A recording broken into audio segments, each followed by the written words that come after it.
Good morning founders, all of you good morning. I am RK Reddy. ఈరోజు 26th March. మనం updates ఇచ్చి దాదాపు 12 days అవుతుంది. ఎనివే ఏదేమైనా ప్రతి ఒక్క ఫౌండర్ కూడా ఆన్ పేసివ్ కోసం ఎదురు చూస్తున్నారు, వచ్చే అప్డేట్లు వింటున్నారు.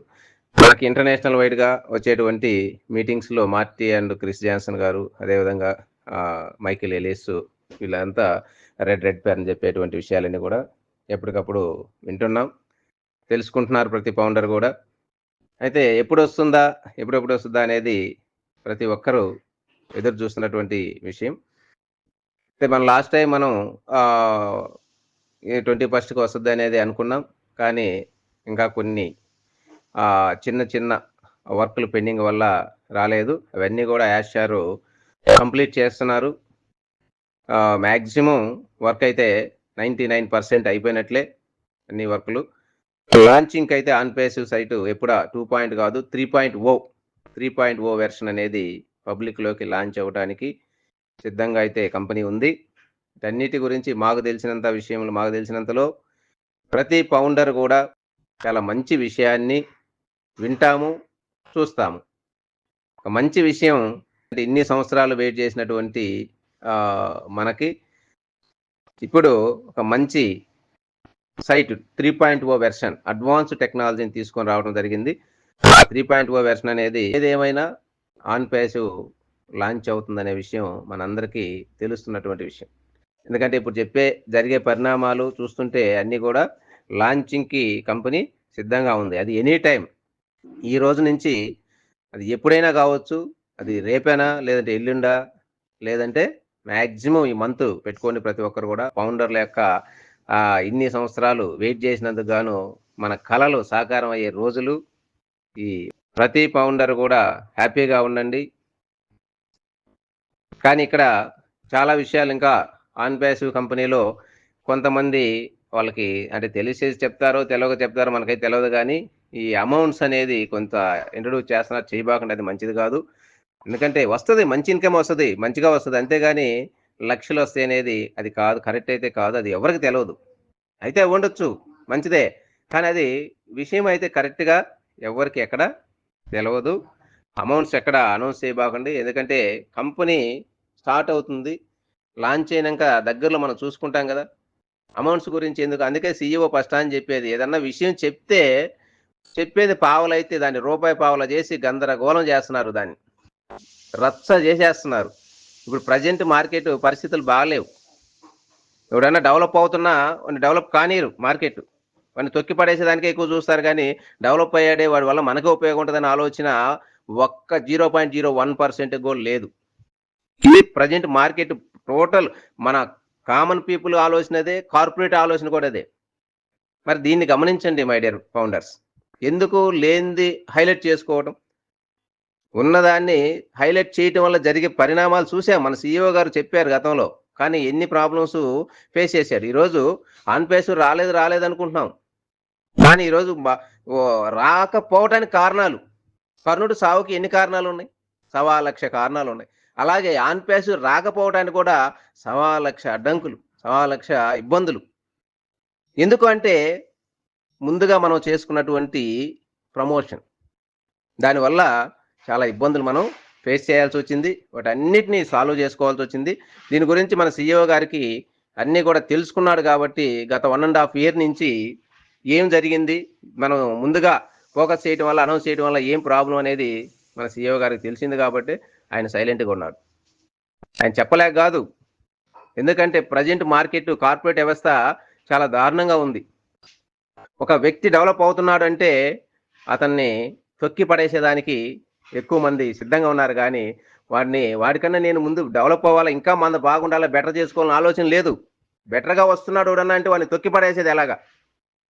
అది కార్పొరేట్ జరుగుతున్నటువంటి విషయాలు. మై డియర్ ఫౌండర్స్, ఆలోచించండి. అందుకని మన కంపెనీ వస్తుంది, మనకి ఇస్తుంది, మంచి ఇన్కమే వస్తుంది. ఫౌండర్లకి వచ్చేదాకా వెయిట్ చేయండి. రాకుండానే ఎందుకు అంత వస్తుంది, ఇంత వస్తుంది, అంత ఇంత పక్కన వాళ్ళని మన మీద ఈర్ష్య, దేశాలు, కోపాలు, అస్సలు వీడికి వస్తే మన మాట ఏంటో, ఎట్లా చేయాలనే ఆలోచన వాళ్ళకి తెప్పిస్తున్నాం మనం బయట పక్కన వాళ్ళకి. ఇవన్నీ మానుకోండి. వస్తుంది, మంచి లైఫ్ అయితే ఇస్తుంది ప్రతి ఒక్కరికి. మీరు ఊహించిన దానికన్నా బెటర్ లైఫ్ ఇస్తుంది. మీరు మార్కెట్లో ఒక మంచి సొసైటీలో ఒక వాల్యూ ఇస్తుంది, ఒక గుర్తింపు ఇస్తుంది, మంచి ఫైనాన్షియల్ ఫ్రీడమ్ ఇస్తుంది. ఇది చాలదు మనకి. లేనిపోంది చెప్పుకొని అంత వస్తుంది, ఇంత వస్తుంది, ఇంత తీసుకోవచ్చు, అంత తీసుకోవచ్చు. ఎవరు ఏమైనా ఇన్ఛార్జీలు ఏమైనా ఇచ్చాడా? నేను ఒక ఆయన నేను తెలుగులో చూసి ఒక మ్యాటర్ ఆయన అంట 148కి అయితే ఇంత అమౌంట్ చెప్పాడు, ఒక అమౌంట్. దాంట్లో మళ్ళీ తీసుకునే దానికి ఇంత అంట. అంటే తీసుకునేది చెప్పడానికి ఆయనకి ఏమైనా ఇన్ఛార్జ్ ఇచ్చాడు క్యాష్ ఇంతే తీసుకోవచ్చు నువ్వు చెప్పని అమౌంట్లు చెప్పారు. దానికి ఏమైనా ఇన్ఛార్జ్ వాళ్ళకి ఏమైనా ప్రకటించాడా ఇంత అమౌంట్ ఇస్తాను నేను నువ్వు అనౌన్స్ చేయని? ఇట్లా ఒక్కొక్కటి చూస్తే ఆశ్చర్యంగా ఉంటుంది ఆ పోస్టర్లు తెలుగులో. ఎందుకండి తెలుగులో ఆ పోస్టర్లు? ఉన్న విషయాన్ని వస్తుంది, అందరూ తెలిసిందే, రాదని ఎవరు చెప్పట్లే. ఇక్కడ అందరూ తెలిసిన విషయం వస్తుందే, కాన్ఫిడెన్స్ ఉంది. దాన్ని తాటికైలంత అక్షరాలు తెలుగులో ప్రింట్ చేసి దాన్ని గందరగోళంగా చేసి చూపించడాలు దేనికి? అవసరమా? ఇంకొకటి అందరికన్నా ఇంకా మీకు తెలుసో లేదో, తెలుగు వాళ్ళే కంపెనీస్ని చాలా ఇబ్బంది పెట్టిన ఆ సందర్భాలు తెలుగు రాష్ట్రాల్లోనే తెలుసా? పెద్ద పెద్ద కంపెనీలు కూడా, ఫారిన్ కంపెనీలు కూడా ఇబ్బంది పడింది తెలుగు రాష్ట్రాల్లోనే. ఇది గుర్తుంచుకోండి. చాలా కంపెనీలు తెలుగు రాష్ట్రాల నుంచే ప్రాబ్లమ్స్ ఇబ్బంది ఫేస్ చేశాయి. ఎందుకంటే ఇట్లాగే అనవసరమైన ప్రస్తావన ఫోకస్ చేసుకొని. అందుకని అవన్నీ మీరు చెయ్యొద్దు. మన CEO గారు ఎలా ఉన్నారో ఆయన్ని బట్టి ఆలోచించండి. ఇప్పుడు నన్ను అడుగుతుంటారు చాలా మంది, సార్ మీరు రోజు వాయిస్ పెట్టండి సార్, 2 రోజులకు ఒకసారి, మళ్ళీ 3 రోజులు ఆగి మళ్ళీ సార్ వాయిస్ రాలేదు సార్. ఎందుకు వాయిస్? ఏముండని ఏం చెప్పుకోవాలి? కంపెనీ ఉంది, గ్యారంటీగా వస్తుంది, అన్పేస్ అనేది లైఫ్ ఇస్తుంది, అందరూ తెలిసిందే.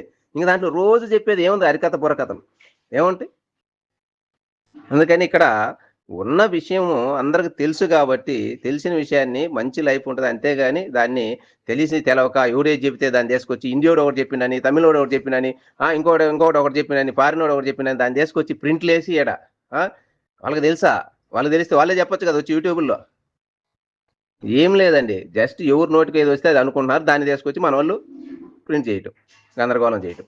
అట్లా చెయ్యొద్దు ఎవరు కూడా. ఆన్పేస్ అనేది చాలా లైఫ్ అనేది కొన్ని లక్షల మంది జీవితాలు బాగుపడబోతున్నాయి ఆన్పేస్ ద్వారా. ప్రతి ఒక్కరు కూడా ఆర్థిక స్వేచ్ఛ అనేది ఇక్కడ నుంచి తీసుకుంటారు. దీనికి ఎన్నో ఇబ్బందులు, ఎన్నో అవంతరాలు, ఆటంకాలు ఎన్నో జరిగినప్పటికీ అన్నిటినీ ఛేదించి అన్నిటినీ క్లియర్ చేసుకొని ఫైనల్గా లాంచింగ్ అయితే CEO గారు సిద్ధంగా ఉన్నారు.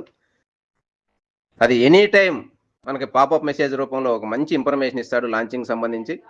పాపప్ వచ్చిన తర్వాత మనకి సైట్ అనేది 3.0 వెర్షన్ అనేది చూడబోతున్నాం. లేదు కొంతమంది ఈ మధ్య కాలంలో నేను వింటున్నాను, అదిగో వచ్చేస్తుంది, ఇదిగో వచ్చేస్తుంది, రాత్రులు మేలుకోండి అని తింటే రాత్రులంతా మేలుకొని కూర్చుంటున్నారంట. సార్ నేను రాత్రి అంతా మేలుకున్నా సార్, వస్తుందని అంటే ఎవరు చెప్పారా అంటే, సార్ వాళ్ళందరికీ వచ్చింది సార్ గ్రూప్లో. ఏంటిది? ఏం వస్తే ఏమన్నా జౌరుకొని వెళ్తారా ఇంది రాగానే? అదేమన్నా అట్లా కనపడి తలుక్కున మెరుపు తీగలాగా వచ్చి వెళ్ళిపోద్దా? లేదు కదా. సైట్ వస్తే ఇంకెక్కడ పోద్ది? పర్మనెంట్ లైఫ్ టైం ఉండేది, ఇది ఫర్ ఎవర్, జనరేషన్ ఉండేదండి, ఎక్కడ పోదు. దాన్ని రాత్రులు మేలుకొని నిద్ర మేలుకొని ఎందుకు అంత ఆత్రం? ఎందుకు ఆతృత? ఎందుకు? ఏదైనా జౌరుకొని వెళ్ళిపోయేది ఇంక కనపడదు, వస్తే ఫస్ట్ వాడికే జౌరుకోవటాన్ని అంటే సరే మీరు మేలుకొని చూడాలి. అది విచిత్రమైన మానవులు ఉన్నారండి, విచిత్రమైన మనుషులు ఉన్నారు. ఆన్పేస్ అనేది ఒక IT టెక్నాలజీ. ఇది ఒకసారి వస్తే పర్మనెంట్గా ఉండేదే. రాత్రులు మేలుకొని ఎత్తుక్కోవాల్సిన అవసరం లేదు. నువ్వేమైనా ముందు వచ్చి బటన్ నొక్కితే నీకేమైనా ఎక్స్ట్రా పడేది లేదు. ఆలోచించండి మై డియర్ ఫౌండర్స్. మంచిగా చేసుకోండి, వస్తుంది. వచ్చినాక తొందరపడలేదు, టకటక చేసుకొని అర్థం కాకుండా చేసుకోవాల్సిన అవసరం లేదు. చూడండి, తెలవకపోతే తెలుసుకొని నిదానంగా చేసుకోండి. అది రోజుకు చేయొచ్చు, 2 రోజులు చేయొచ్చు, వారం చేసినా నేనేం కాదు, నీకేం పోదు. నీకు రావాల్సింది ఏది ఆగదు, అన్నీ వచ్చేదే. అందుకని ఇక్కడ తొందరపడాల్సిన అవసరం లేదు, ఏది ఆవేశపడాల్సిన అవసరం లేదు, ఏది హంగామా చేయాల్సిన అవసరం అంతకు మించి లేనే లేదు.